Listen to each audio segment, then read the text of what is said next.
Compartment exam में क्या क्या मिस्टेक अवॉइड करनी है, इस चीज का ध्यान रखना है। तो ये मैं आपको यहाँ पर बता रहा हूँ कुछ चीजें जो आपको कंपार्टमेंट एग्जाम में मिस्टेक्स नहीं करनी है और जिससे आपके मार्क्स कट सकते हैं। Number 1, do all questions. कुछ बच्चे क्या करते हैं, अगर उनको कोई सवाल नहीं आता तो वो उसको छोड़ देते हैं, पर आपको अगर कोई सवाल नहीं आता तब भी आपको करना है, वो जो भी आपको उसके बारे में पता है वो सब करना है। चाहे डायग्राम आता हो, फॉर्मूला आता हो, ये सब कुछ लिख के आना है, कुछ भी खाली नहीं छोड़ना है। Number 1। Number 2, don't fool the examiner. Examiner को फूल नहीं बनाना है। ये नहीं सोचना है कि हम उसको उल्लू बना देंगे। जैसे क्वेश्चन कुछ और पूछा है, आंसर कुछ और लिख दिया, आपको पता था कि इसका आंसर नहीं है, फिर भी आप जानबूझ के आंसर लिख रहे हो। ऐसा नहीं करना है। उसी से रिलेटेड कुछ करना है, उसी से रिलेटेड कुछ करना है, भले ही आपको वो चीज थोड़ी सी आती हो, लेकिन एग्जामिनर को फूल बनाने की कोशिश नहीं करनी है। कुछ बच्चे ऐसा करते हैं, वह एग्जामिनर को फूल बनाने की कोशिश करते हैं। एग्री? बोलो yes sir. Yes sir. Yes sir बोलो सब बच्चे। Yes sir. ठीक है। कितने बच्चों ने ऐसा किया है आज तक एग्जाम में कि जब सवाल कुछ और पूछा है और आंसर कुछ और लिख रहे हैं? कितने ने किया है ऐसा? सच बताओ। ये सोचकर कि कुछ तो लिख देते हैं और आपको पता था कि आपका आंसर गलत है, फिर भी आपने कुछ और लिख दिया वहां पर। ऐसा किया किसी ने? आपने हाथ हाथ, हाथ खड़ा करो। सर 11th के एग्जाम में किया। बोर्ड की बात करो, 11th को भूल जाओ, बोर्ड की बात कर रहे हैं। 11th में कुछ भी करोगे कोई फर्क नहीं पड़ेगा, क्योंकि 11th का मामला वो है कि बेटी बाप के घर में है। ये कहावत है, बेटी बाप के घर में, मतलब जब तक बेटी बाप के घर में रहती है वो गलती कर देगी, कुछ फर्क नहीं पड़ेगा। ससुराल में गलती करने से बहुत फर्क पड़ता है। ससुराल की छोटी गलती भी बहुत बड़ी गलती बन जाती है, और अपने पापा के घर पे बड़ी बड़ी गलतियां भी छुप जाती है। ये फैक्ट है। पता ही नहीं चलता गलती क्या क्या करी है, सब मम्मी छुपा लेती है। लेकिन ससुराल में सास जो होती है वो आपकी छोटी छोटी गलतियों को इनहेंस करेगी। सास मतलब एग्जामिनर, बोर्ड। ससुराल मतलब बोर्ड, सास मतलब एग्जामिनर, कॉपी चेकर, और आप मतलब बहू। और 11th मतलब आपके पापा का घर। 11th में स्कूल अपना होता है, वो फेल नहीं करेगा आपको, करेगा तो रीटेस्ट लेके पास कर देगा, क्योंकि वो आपसे फीस लेता है मोटी। नंबर 3 पॉइंट, यूनिट्स लिखना भूल जाना। यूनिट्स लिखना भूल जाना, ये बहुत बड़ी गलती होती है। नंबर 4, अपने आप को फेलियर समझना। फेलियर समझकर एग्जाम में बैठना, ये बहुत बड़ी गलती है। आप लोग अपने आप को फेलियर समझ के एग्जाम में बैठते हो, जिससे आपका कॉन्फिडेंस लूज हो जाता है। आप सोचते हो हम तो फेलियर हैं, हम बेकार बच्चे हैं, तो हमारे बस की कुछ नहीं है, जबकि ऐसा नहीं होगा। नंबर 5, राइटिंग का ध्यान ना रखना। टेंशन में राइटिंग गंदी हो जाती है। टेंशन में, क्योंकि आप पहले से ही टेंशन में हो तो आपकी राइटिंग और खराब हो जाती है। ऐसी रिसर्च हुई है कि जब इंसान स्ट्रेस में होता है तो उसकी राइटिंग खराब हो जाती है। जो लोग सुसाइड करते हैं उनकी राइटिंग बहुत गंदी हो जाती है, चाहे उनकी राइटिंग कितनी भी अच्छी हो, क्योंकि उस टाइम बहुत स्ट्रेस में हो। तो स्ट्रेस में नहीं रहना है। नंबर 6, नंबर 6 क्या पॉइंट है? एग्जाम हॉल में एडमिशन की फिक्र करना। एडमिशन एंड सोसाइटी की फिक्र करना नहीं करनी, नहीं करनी। कोई फर्क नहीं पड़ेगा सोसाइटी क्या सोचती है, इससे कोई फर्क नहीं पड़ता। असली फर्क पड़ता है आप क्या सोचते हो अपने बारे में, आप क्या सोचते हो। तो प्रॉमिस करिए कि भैया बिल्कुल भी ध्यान नहीं देंगे इस बात पर। प्रॉमिस करो जल्दी, प्रॉमिस करो मेरे मेरे साथ जल्दी अभी। प्रॉमिस प्रॉमिस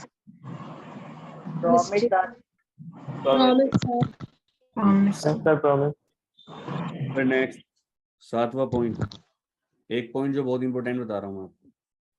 न्यूमेरिकल मत ना करना, न्यूमेरिकल इग्नोर करना, खासकर बायो के बच्चे। थ्योरी पर ज्यादा डिपेंड रहना, इसका मतलब है थ्योरी पर ज्यादा डिपेंड रहना, थ्योरी पर ज्यादा डिपेंड रहना। ऐसा नहीं करना आपको कि थ्योरी पे ज्यादा डिपेंड, क्योंकि इसका रीजन क्या है कि अगर आप न्यूमेरिकल नहीं करते ना तो आपके मार्क्स बहुत ज्यादा कम आते हैं, क्योंकि न्यूमेरिकल में ना मार्क्स पूरे मिलते हैं। ये बिल्कुल, अगर आपने 2 नंबर का कर दिया तो पूरे 2 नंबर मिलेंगे। थ्योरी में अगर आपने पूरा भी कर दिया तो आपके नंबर पूरे मिलने के चांस नहीं रहते हैं वहां पर, थ्योरी में मार्क्स कट जाते हैं।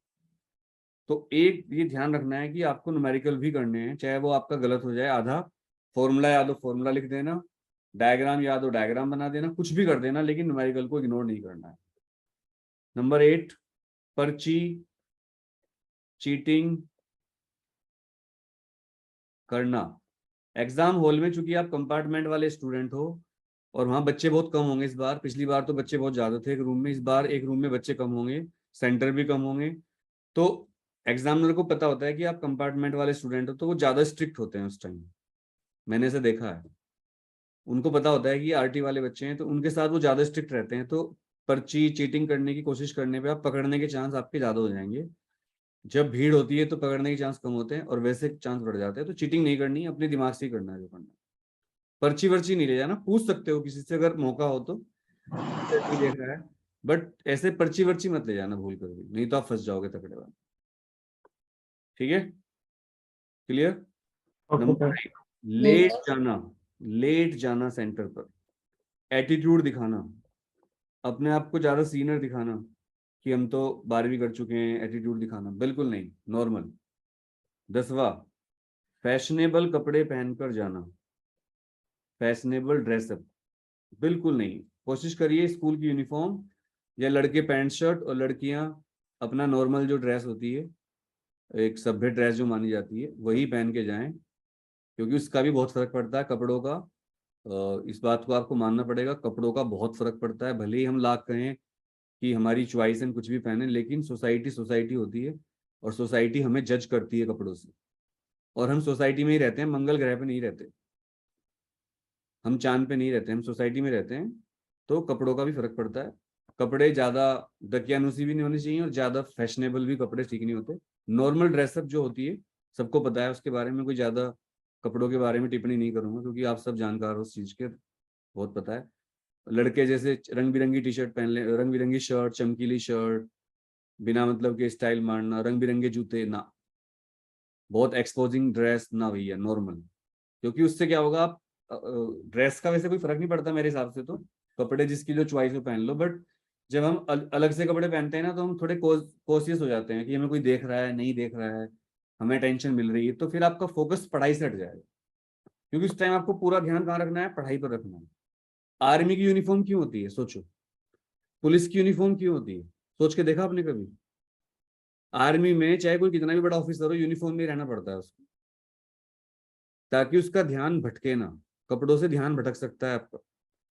तो ये 10 पॉइंट हैं जो आपको बहुत फायदा करेंगे। मैं एक बार रिपीट कर देता हूँ, compartment exam, not only compartment exam but all exams में हेल्प करेगा, लेकिन कंपार्टमेंट एग्जाम में ज्यादा ही हेल्प करेगी आपको।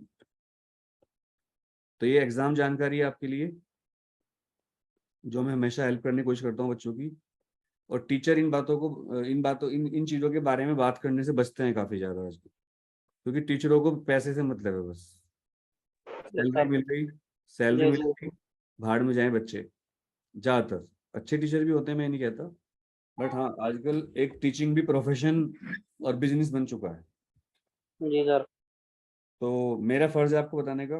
पहला पॉइंट है, डू ऑल क्वेश्चंस, कोई क्वेश्चन छोड़ के नहीं आना है। Don't fool the examiner, don't try to, don't try to. Examiner को मूर्ख ना समझें, जो वहाँ एग्जामिनर इन्विजिलेटर होते हैं वो भी, और जो कॉपी चेक करेंगे वो भी, they are very experienced. Unit लिखना मत भूल जाना। जैसे अभी एक हमारी बच्ची आयुषी बैठी है, उसने हर्ट्स को अजीब सा लिख रखा था, एच ऐसे। सोचो मुझे याद हो गया एकदम देखते ही, मुझे अब तक याद है इसने क्या लिखा था। टीचर का दिमाग ऐसे ही होता है, टीचर को गलती बहुत जल्दी समझ में आती है। जैसे सुनार होता है ना, आप उसके सामने ज्वेलरी ले जाओ, कोई ज्वेलरी होती है ना, तो वो एकदम बता देगा देखते ही कि ये ज्वेलरी में मिलावट है सोने की या ये प्योर सोना है, एकदम बता देगा थोड़ी देर में। ऐसे पकड़ेगा, ऐसे देखेगा, खुरच के देखेगा, समझ जाएगा। ऐसे ही एग्जामिनर को पता होता है आप क्या गलती कर सकते हो।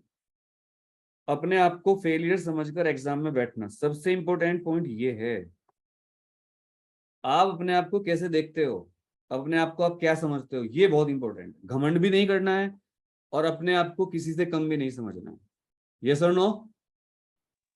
Yes sir. क्योंकि मैंने पहले बताया था कि आरटी आना कोई बड़ी बात नहीं है, आरटी अच्छों की आ जाती है और आरटी आना एक नॉर्मल बात होती है। ठीक है, एक नॉर्मल बात है। राइटिंग का ध्यान रखना, टेंशन में राइटिंग खराब हो जाती है। मैंने बताया था, जैसे ये लड़की है गामी नंदिनी, इसकी राइटिंग बहुत गंदी थी अभी होमवर्क की, उल जलूल काम किया हुआ था, वो टेंशन में लिखा हुआ था, मतलब स्ट्रेस में थी उस टाइम, जल्दबाजी और स्ट्रेस। तो बिल्कुल ध्यान से करना है, कोई जल्दबाजी नहीं करनी है। एग्जाम हॉल में एडमिशन और सोसाइटी की फिक्र करना, मेरा एडमिशन होगा नहीं होगा, कॉलेज मिलेगा नहीं मिलेगा, मेरे दोस्तों का तो हो गया, मेरा पता नहीं होगा नहीं होगा, मेरे दोस्त का अच्छा कॉलेज मिल गया ना, भैया सब ऊपर वाले पे छोड़ दो, सब अच्छा होगा। अगर आपको पैदा किया है ऊपर वाले ने तो आपका भी कुछ सोच रखा होगा, ऐसा नहीं, सबके लिए कुछ ना कुछ है। न्यूमेरिकल इग्नोर कर देना और थ्योरी पर ज्यादा डिपेंड रहना, ये सोचना कि डेरिवेशन आएंगे, डेफिनेशन आएंगे और न्यूमेरिकल को छोड़ देना, इससे भी आपके नंबर बहुत कट सकते हैं। टर्म 2 में ऐसा हुआ होगा आपके साथ। पर्ची या चीटिंग करना, पर्ची लेके जाना, चीटिंग करना या जुगाड़ करने की कोशिश करना, बिल्कुल नहीं। लेट जाना, एटीट्यूड दिखाना, एग्जामिनर से बहस करना, एक पॉइंट ये भी है बहस करना। अगर कोई गलती हो जाए या लेट हो जाओ, सॉरी सर, सॉरी सर, आज के बाद सर ऐसा नहीं होगा, सॉरी सर। आपने देखा होगा, अगर मैंने सड़कों पे देखा है, अगर कई बार रोड क्रैश हो जाते हैं, एक्सीडेंट हो जाते हैं या किसी की गाड़ी किसी से लग जाती है तो दोनों लोग लड़ने लगते हैं, उससे कई बार मर्डर तक हो जाते हैं। लेकिन मैंने देखा है, अगर जैसे मेरे साथ हुआ एक दो बार, इसका मतलब ये नहीं कि मैं डरता हूँ किसी से, बट मेरे साथ ऐसा हुआ, मेरे से कई बार एक दो कई बार लग गया तो मैं ऐसे कर देता हूँ, सॉरी, ऐसे, तो एकदम नॉर्मल हो जाता है इंसान, एकदम ओके ओके हाँ फाइन, क्योंकि उसको पता है भाई रोड है, गलती हो सकती है, तो मैं ऐसे कर देता हूँ सॉरी भैया, तो बस हो जाता है। ठीक है ना? और फैशनेबल ड्रेसअप, बहुत ज्यादा मॉडल मॉडल बन के जाने की कोशिश करना, अपने आप को ज्यादा और स्मार्ट दिखाने की कोशिश करना, लड़के लड़की दोनों वैसे कपड़े पहनना आपकी चॉइस है, बट एग्जाम सेंटर आपका नहीं है। आप कुछ भी पहनो, घर पे रिश्तेदारी में कोई नहीं रोक रहा, लेकिन कॉलेज स्कूल में जब आप जाते हो तो आपको वहाँ के रूल्स फॉलो करने पड़ते हैं, क्योंकि वो इंस्टीट्यूशंस हैं, उनके रूल्स हैं अपने। समझ रहे हो बात को? तो जैसे आप सऊदी अरब में सर ढके बिना नहीं रह सकते, जो फीमेल्स हैं, तो वहाँ का रूल है, वी शुड फॉलो दैट, लेकिन इंडिया में आप रह सकते हो। तो ये सब कॉलेज में आपको बिल्कुल फॉर्मल कपड़े पहन के जाना, कैजुअल कपड़े नहीं, लड़के पैंट शर्ट, लड़कियां सूट सलवार या जो भी आपकी टी शर्ट जीन्स, जो भी आपको कंफर्टेबल लगता है, प्रॉपर कपड़े पहन के आपको जाना। तो यही है। कल फिर क्लास लेंगे, सैटरडे है, संडे की छुट्टी रहेगी, और कल क्लास लूंगा मैं, टाइम बता दूंगा आपको। कल न्यूक्लियस के बाद एक चैप्टर बचा हमारा सेमीकंडक्टर, वो रिवाइज करूंगा मैं। और होमवर्क में आप न्यूक्लियर रिएक्टर, फिजन और फ्यूजन और कर लेना बस। ठीक है? और कोई डाउट?